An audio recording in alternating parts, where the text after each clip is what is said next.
যখন বর্ষাকালীন একটু পিচ্ছিল থাকে, তাই সাবধান। আর শীতকালে তো খরা, তখন তো বুঝতেই পারতেছেন। ও,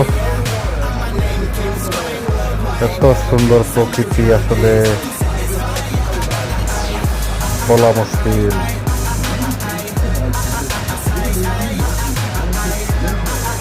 তো ঠিক আছে,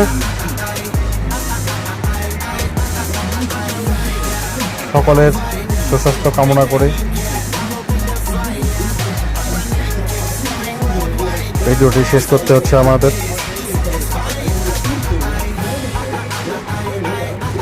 পরবর্তী নতুন নতুন ভিডিও নিয়ে আপডেট, পরবর্তী ভিডিও নিয়ে আমি আপনাদের সামনে উপস্থিত হব। নতুন নতুন ভিডিও, আমার সেন্ট মার্টিনের ভিডিওগুলো ছাড়া এখনো বাকি আছে, এগুলা দেখ